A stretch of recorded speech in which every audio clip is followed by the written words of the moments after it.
Praise the Lord. ദൈവത്തിൻ്റെ അതിപരിശുദ്ധ നാമം വാഴ്ത്തപ്പെടുമാറാകട്ടെ. വീണ്ടും മീഡിയ മുഖാന്തരം നിങ്ങളെ ഏവരെയും കാണുവാൻ കർത്താവ് കൃപ ചെയ്തതിനോർത്ത് ദൈവത്തെ സ്തോത്രം ചെയ്യുകയാണ്. ഇന്നത്തെ എൻ്റെ ചിന്താ വിഷയം ദൈവത്തിൻ്റെ സമയം എന്ന വിഷയത്തെക്കുറിച്ച് ചില വാക്കുകൾ പറയുവാനായിട്ട് കർത്താവ് താല്പര്യപ്പെടും. നമ്മുടെ സമയങ്ങളല്ല ദൈവത്തിൻ്റെ സമയം. നാം നാളുകളെ എണ്ണി വിടുന്നത് പോലെയല്ല ദൈവത്തിൻ്റെ നാളുകൾ എന്നതിനെക്കുറിച്ച് വ്യക്തമായിട്ട് നമുക്കറിയാം. എങ്കിലും ചില ഭാഗങ്ങൾ നിങ്ങളുടെ മുമ്പിൽ ചൂണ്ടിക്കാണിക്കുവാൻ കർത്താവ് താല്പര്യപ്പെടുകയാണ്. 2 പത്രോസ് എഴുതിയ ലേഖന പുസ്തകം 3-ാം അധ്യായം അതിൻ്റെ 8-ാം വാക്യത്തിൽ ഇങ്ങനെ പറയുകയാണ്: എന്നാൽ പ്രിയമുള്ളവരെ, കർത്താവിന് ഒരു ദിവസം 1000 സംവത്സരം പോലെയും 1000 സംവത്സരം ഒരു ദിവസം പോലെയും ഇരിക്കുന്നു എന്നീ കാര്യം നിങ്ങൾ മറക്കരുത്. ഇവിടെ പറയുന്നത് നമ്മുടെ ദൃഷ്ടിയിലുള്ള 1000 ദിവസം ദൈവത്തിൻ്റെ ദൃഷ്ടിയിൽ ഒരു ദിവസമാണ്. നമ്മുടെ ഒരു ദിവസം ദൈവത്തിൻ്റെ ദൃഷ്ടിയിൽ 1000 ദിവസം പോലെയാണ്. അതിൻ്റെ അർത്ഥം നാം ചിന്തിക്കുന്നതല്ല ദൈവത്തിൻ്റെ സമയം. ദൈവത്തിൻ്റെ സമയം വേറെയാണ്.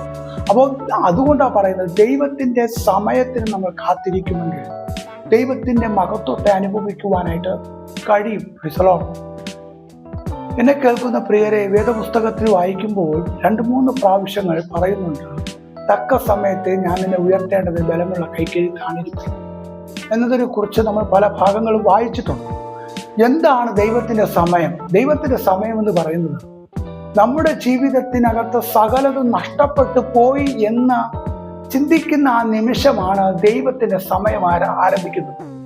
അതുകൊണ്ട് പ്രിയരെ, നാം ചിന്തിക്കുന്നത് പോലെയല്ല ദൈവത്തിൻ്റെ സമയം. ദൈവത്തിൻ്റെ സമയം വളരെ പ്രത്യേകതയുണ്ട്. സങ്കീർത്തനങ്ങളുടെ പുസ്തകം 90-ാം അധ്യായം ഇതിൻ്റെ 4-ാം വാക്യം വായിക്കുമ്പോൾ 1000 സംവത്സരം നിന്റെ ദൃഷ്ടിയിൽ ഇന്നലെ കഴിഞ്ഞു പോയ ദിവസം പോലെയും രാത്രിയിലെ ഒരു യാമം പോലെയും മാത്രം ഇരിക്കുന്നു. നമ്മുടെ 1000 സംവത്സരം, 1000 ദിവസമല്ല, 1000 സംവത്സരം ദൈവത്തിൻ്റെ ദൃഷ്ടിയിൽ ഇന്നലെ കഴിഞ്ഞ ഒരു ദിവസം പോലെയും ഒരു രാത്രി കഴിയുന്ന ഒരു യാമം പോലെയും ഇരിക്കുന്നു എന്നാണ് പറയുന്നത്.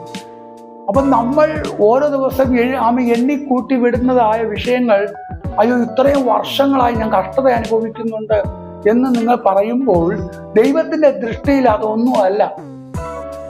1000 സംവത്സരം നമ്മുടെ ദൃഷ്ടിയിലുള്ള 1000 സംവത്സരം ദൈവത്തിൻ്റെ ദൃഷ്ടിയിൽ ഇന്നലെ കഴിഞ്ഞു പോയ ദിവസം പോലെ എന്നാണ് വേദപുസ്തകം വ്യക്തമായി വിളിച്ചു പറയുന്നത്. 39-ാം സങ്കീർത്തനം 5-ാം വാക്യം വായിക്കുമ്പോൾ, ഇതാ നീ എൻ്റെ നാളുകൾ 4 വിരൽ നീളമാക്കിയിരിക്കുന്നു. അവിടെ സങ്കീർത്തനക്കാരൻ പറയുകയാണ്, ഒരു മനുഷ്യന്റെ ആയുസ്സിനെ ദൈവം 4 വിരൽ നീളമാക്കി മാറ്റിയിരിക്കുകയാണ്. നമ്മൾ ഒരു 75 അല്ലെങ്കിൽ 60 നമുക്ക് നമ്മൾ ഈ ലോകത്ത് ജീവിക്കുന്ന ആ ആയുസ്സുകൾ ദൈവം അതിനെ കൈവിരലില 4 വിരൽ കൊണ്ട് ആ നാളുകളെ ദൈവം എണ്ണിയിരിക്കുകയാണ്. മനുഷ്യന്റെ ആയുസ്സിന് 4 വിരൽ നീളം കൊണ്ട് എണ്ണിയിരിക്കുകയാണ്. പറഞ്ഞു വന്നത്, അവൻ നമ്മുടെ ജീവിതത്തിനകത്ത് നമ്മൾ ചിന്തിക്കുന്നത് ഒത്തിരി വർഷമായല്ലോ, നാളുകൾ കൊണ്ട് ഞാൻ പ്രാർത്ഥിക്കുന്നുണ്ടല്ലോ എന്നൊക്കെ നമ്മൾ ഒത്തിരി പറയാറുണ്ട്. പക്ഷെ ദൈവത്തിൻ്റെ ദൃഷ്ടിയിൽ ഒരു യാമം പോലെയാണ് എന്ന കാര്യം പ്രിയമുള്ളവർ മറക്കാതിരിക്കുക. അതുപോലെ മത്തായി സുവിശേഷം 24-ാം അധ്യായം 43-ാം വാക്യം വായിക്കുമ്പോൾ അവിടെ പറയുന്നത്, കള്ളം വരുന്ന യാമം ഇന്നതെന്ന് വീട്ടുടയവൻ അറിഞ്ഞിരുന്നു എങ്കിൽ ഉണർന്നിരിക്കുമായിരുന്നു. കള്ളൻ വരുന്ന യാമം എപ്പോഴാണ് എന്നുള്ളത് അറിയാത്തത് കൊണ്ടാണ് അവരുടെ വീടുകൾ തുറക്കപ്പെടുന്നത്, കവർച്ച ചെയ്യപ്പെടുന്നത്. ഞാൻ പറഞ്ഞു വന്നത്, കള്ളന്റെ സമയം നമുക്ക് അറിയത്തില്ല എന്നതുപോലെയാണ് ദൈവത്തിൻ്റെ സമയം നമ്മുടെ ജീവിതത്തിൽ വെളിപ്പെടുന്നത്. അയ്യോ തീർന്നു പോയി എന്ന് പറഞ്ഞ് ആ മരണത്തിൻ്റെ കയറിന്റെ തുമ്പിൽ നിൽക്കുമ്പോൾ, അല്ലെങ്കിൽ വിഷം കുടിക്കാനായിട്ട് വായോട് അടുത്ത് വരുമ്പോഴായിരിക്കും ദൈവത്തിൻ്റെ സമയം. ഒരു ആക്സിഡന്റ് ആയി നമ്മൾ ഹോസ്പിറ്റലിലേക്ക് പോയി, ഹോസ്പിറ്റലിൽ നിന്നും ഡോക്ടർ പറയുകയാണ് ചില മിനിറ്റുകൾ കഴിയുമ്പോൾ തീരും എന്ന്. എപ്പോഴാണ് ഡോക്ടർ പറയുന്നത്? ആ അന്ത്യ ശ്വാസം വലിക്കുന്ന 1 മിനിറ്റിന് 1 സെക്കൻഡിന് മുമ്പിലായിരിക്കും ദൈവത്തിൻ്റെ സമയം വെളിപ്പെടുന്നത്. കാരണം പറഞ്ഞു വരുന്നത്, ദൈവത്തിൻ്റെ സമയം എപ്പോഴാണ് എന്നതിനെ കുറിച്ച് നമുക്ക് അറിയത്തില്ല. അതുകൊണ്ടാണ് വചനം പറയുന്നത് എപ്പോഴും ഒരുങ്ങിയിരിക്കുവാൻ നാം തയ്യാറുള്ളവരായിരിക്കണം എന്ന് വ്യക്തമായി വേദപുസ്തകം പറയുന്നു.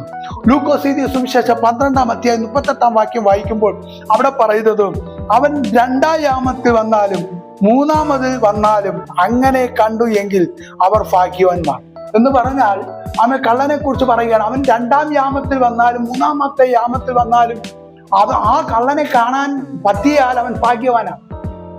അവൻ എന്നതുപോലെയാണ് ദൈവത്തിന്റെ വരവ്. പ്രൈസലോ.